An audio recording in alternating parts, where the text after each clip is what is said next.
देखिए, फ्यूनेरिया के अंदर फर्टिलाइजेशन के बाद स्पोरोफाइट का डेवलपमेंट होता है। स्पोरोफाइट आर्चेगोनिया में जो ऊस फेयर होता है, जिसको एग कहते हैं, वो एंथ्रोजाइट के साथ फ्यूज करता है और जाइगोट बनाता है। जाइगोट के बाद इम्ब्रियो बनता है, उसके बाद स्पोरोफाइट बनता है। ठीक है। एंथ्रोजाइट जो होता है वो एंथ्रीडियम के अंदर बनता है, जो कि क्लब सेल स्ट्रक्चर होता है। एंथ्रीडियम के अंदर ढेर सारे एंडोसाइट्स होते हैं, जिसको स्पर्म मदर सेल भी कहते हैं। एक स्पर्म मदर सेल से दो बाइफ्लेजेटेड स्पर्म या एंथ्रोजाइट्स बनते हैं। ये एंथ्रोजाइट्स वाटर फिल्म में या वाटर की बूंद जो होती है, ड्रॉपलेट जो होती है, उसमें तैरते हुए फीमेल सेक्स ऑर्गन के पास जाते हैं। जो फीमेल सेक्स ऑर्गन होता है उसको हम आर्चेगोनियम कहते हैं। आर्चेगोनियम, इसमें ये जो नीचे वाला पोर्शन होता है उसको हम वेंटर कहते हैं, वेंटर। ठीक है। इसमें एग होता है, जिसको उस फेयर भी कहते हैं, एग। ठीक। और इसके ऊपर वेंट्रल कैनाल सेल हुआ यहाँ पे होता है, जिसको VCC वेंट्रल कैनाल सेल कहते हैं। ठीक। और इसमें नेक कैनाल सेल्स होती है, नेक कैनाल सेल NCC इसको बोलते हैं, नेक कैनाल सेल। ठीक। ऊपर लीड होता है। तो जब फर्टिलाइजेशन होने को होता है, यानी जब ये आर्चेगोनियम मैच्योर हो जाता है, तो जितनी भी नेक कैनाल सेल्स होती है और VCC यानी वेंट्रल कैनाल सेल्स, ये डिफ्यूज कर जाती है और म्यूसिलेजिनस हो जाती है, लसलसापन इसमें अंदर आ जाता है। ठीक है। और ये बाहर की तरफ निकलने लगती है, और ऊपर जो लिड होता है ये खुल जाता है। तो ये जब बाहर की तरफ निकलती है तो इसमें ग्लूकोज और पोटेशियम, ग्लूकोज में सुक्रोज और पोटेशियम आयन होता है। ठीक है। सुक्रोज और पोटेशियम आयन जो क्या करता है, एंथ्रोजाइट्स को अपने तरफ अट्रैक्ट करता है। एंथ्रोजाइट इस तरह से होते हैं बाइसिलेटेड, और ये तैरते हुए आते हैं और इसके अंदर इंटर कर जाते हैं। इंटर करने के बाद ये यहाँ पे आ जाते हैं और एग के साथ फ्यूज कर जाते हैं। ठीक है। यानी एंथ्रोजाइट्स जो कि हैप्लॉइड होता है, ये फ्यूज करता है किसके साथ, एग के साथ, जिससे जाइगोट का निर्माण होता है। ठीक है। तो एक ये है एग, जिसको हम ऊस फेयर भी बोलते हैं, ऊस फेयर। ठीक है। अब ये जो जाइगोट होता है, इसमें डिवीजन शुरू हो जाता है और ये क्या बनाता है, इम्ब्रियो बनाता है। अब ये इम्ब्रियो डेवलप करके क्या बनाता है, स्पोरोफाइट। स्पोरोफाइट। ठीक है। ये 2N स्ट्रक्चर होता है, ये भी 2N होता है। ठीक। अब देखिए, ये जो वेंटर होता है, ये वेंटर, ये वाला, ठीक है, ये वेंटर जो होता है, जब इम्ब्रियो पूरा डेवलप कर जाता है तो उसको चारों तरफ से कवर कर लेता है। ठीक है। और क्या बनाता है, कैलेप्ट्रा बनाता है। अब देखिए, जो पूरा आर्चेगोनिया होता है वो हैप्लॉइड होता है, वेंटर भी हैप्लॉइड होगा तब। ठीक है। वेंटर की सेल भी हैप्लॉइड होगी, यानी कि कैलेप्ट्रा भी हैप्लॉइड होगा। ठीक। ये भी क्या होगा, हैप्लॉइड। यानी कि स्पोरोफाइट में जो कैलेप्ट्रा जो होता है वो हैप्लॉइड होता है, बाकी सब क्या होते हैं, डिप्लॉइड होते हैं। ठीक। कैलेप्ट्रा क्या होता है, हैप्लॉइड होता है, बाकी सब डिप्लॉइड, क्योंकि कैलेप्ट्रा वेंटर सेल से डेवलप करती है। वेंटर सेल आर्चेगोनिया का पार्ट है, आर्चेगोनिया हैप्लॉइड होती है। देखिए, जो पूरा स्पोरोफाइट होता है उसके 3 पार्ट होते हैं, जिसको फुट, सीटा और कैप्सूल कहते हैं। देखिए, जो फुट होता है ये गैमेटोफाइट प्लांट में अंदर की तरफ एम्बेडेड होता है।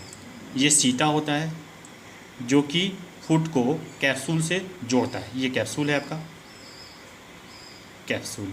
ठीक है।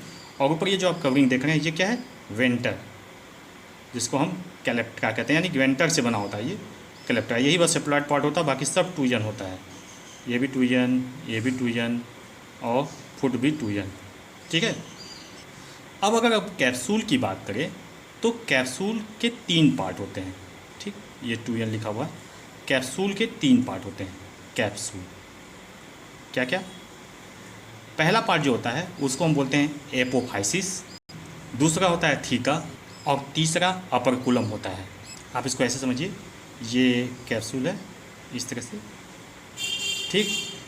नीचे ये आपका सीटा हो गया। ठीक है। और ये वाला पार्ट यहाँ से लेके यहाँ तक ये हो गया आपका एपोफाइसिस। यहाँ से यहाँ तक का पार्ट जो है ये है थीका। थीका, जिसमें सारी इम्पोर्टेंट कैप्सूल के सारे इम्पोर्टेंट पार्ट्स होते हैं, जैसे स्पोक का और कालुमेला। ठीक है। सब पेरिस्टोमियल टीथ सब इसी पोर्शन में होते हैं। और ऊपर ये है आपका अपर कुलम, ये वाला पोर्शन, अपर कुलम। ठीक है। तो देखिए स्पोरोगोनियम या कैप्सूल का स्ट्रक्चर अगर हमें बनाना हो तो आराम से इसको बनाया जा सकता है, बहुत कठिन नहीं होता। देखिए ऐसे करेंगे, इसमें ये इस तरह से कर लीजिए, और ये आपका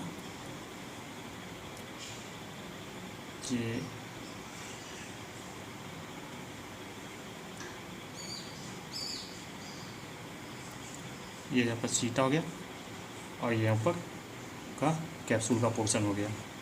यहाँ पे ऐसे एयर स्पेस बना लीजिए इस तरह से, ये एयर से क्या एयर स्पेस होता है इसमें, यहाँ पे इस तरह से ये यहाँ पे हम लिख देते हैं एयर स्पेस। इसका काम होता है शॉक एब्जॉर्प्शन का, ठीक है, शॉक एब्जॉर्प्शन या एब्जॉर्बिंग, ठीक। इसके बाद ये वाला जो रीजन होता है ये स्पोर्स सेक होता है, यहाँ पे स्पोर्स बनते हैं इस तरह से,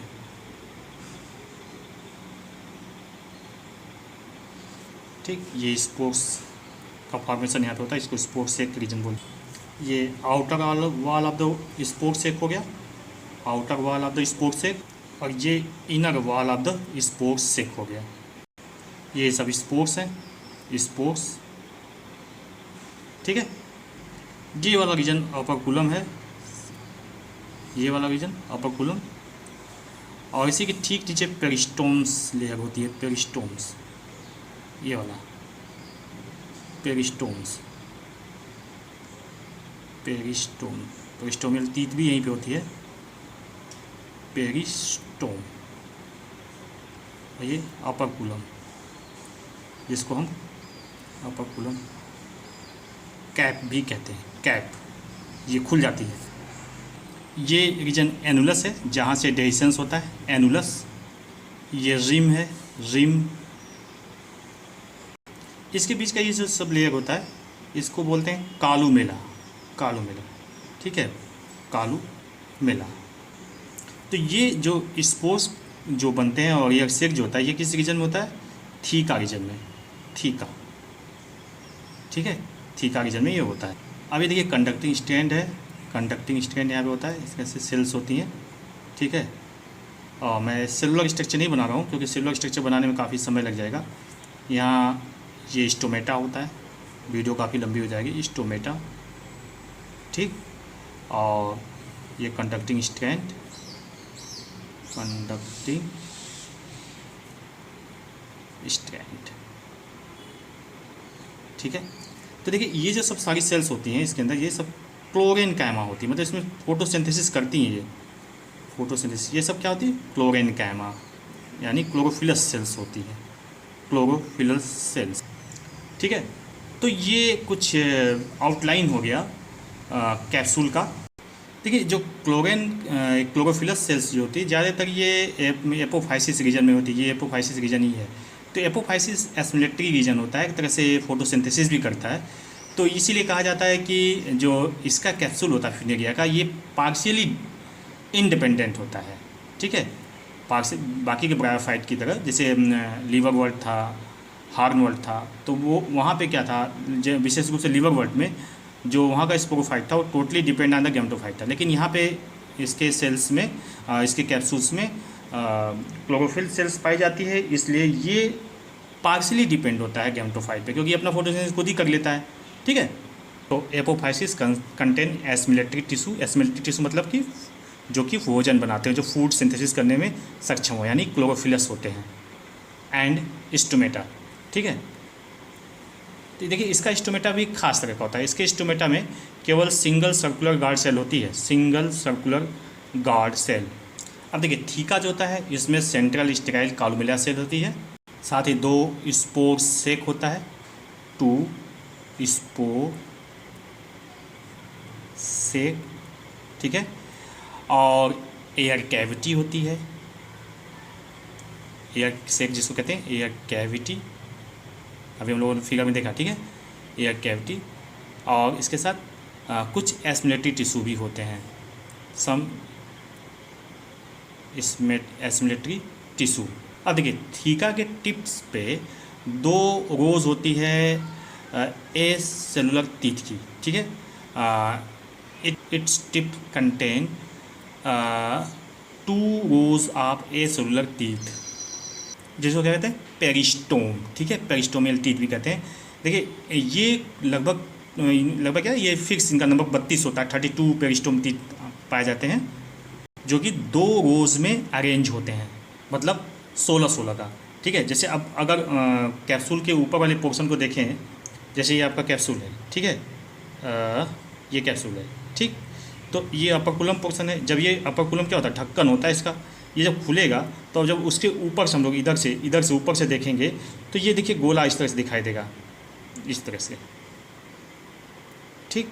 और इसमें क्या होगा, इस तरह से आपको पेरिस्टोमियल टीथ दिखाई देगी 2 रोज में, 16-16 की रोज में, ठीक है, चारों तरफ, ठीक है। तो 2 एक इसके नीचे होगी, तो जो बाहर वाली लेयर होगी उसको एक्सोस्टोम कहेंगे, आउटर लेयर इज कॉल्ड एक्सोस्टोम, और इनर रो को इंडोस्टोम कहते हैं।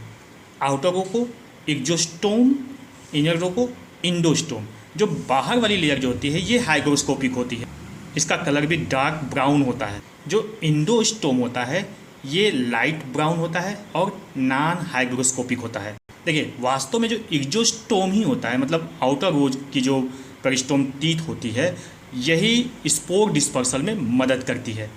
अब देखिए जो स्पोर सेक होता है वहाँ पर स्पोर मदर सेल होती है, स्पोर मदर सेल जो कि डिप्लॉयड होती है। अब इसमें मियोसिस होता है जिससे 4 हैप्लॉयड स्पोर्स बनते हैं।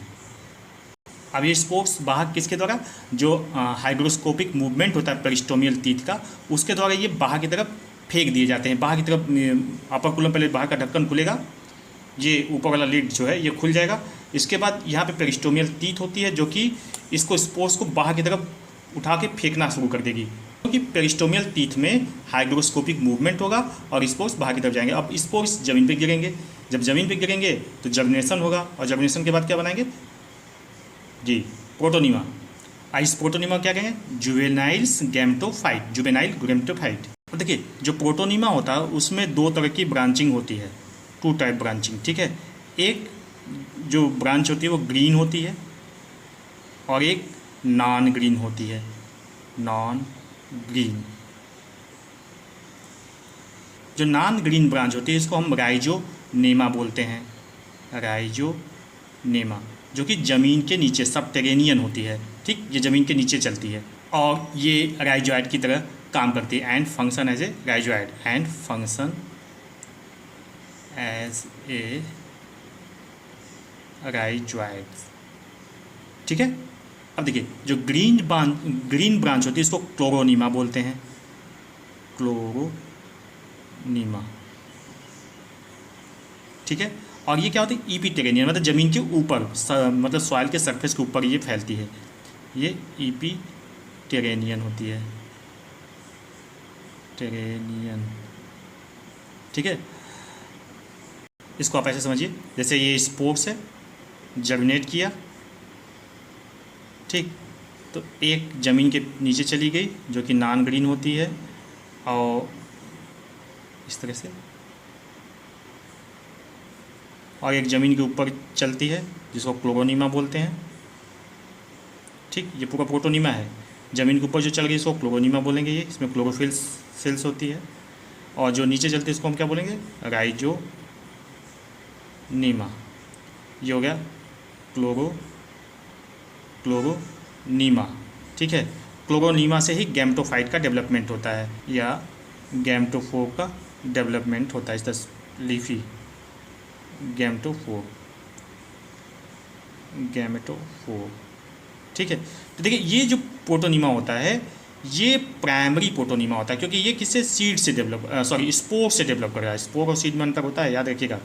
स्पोर जो होता है नॉन एम्ब्रियोनिक स्ट्रक्चर होता है, जबकि सीड एम्ब्रियोनिक स्ट्रक्चर होता है, सीड में एम्ब्रियो पाया जाता है, ठीक है। इसमें एम्ब्रियो नहीं पाया जाता स्पोर्स में, ये अप्लाइड होता है, ठीक।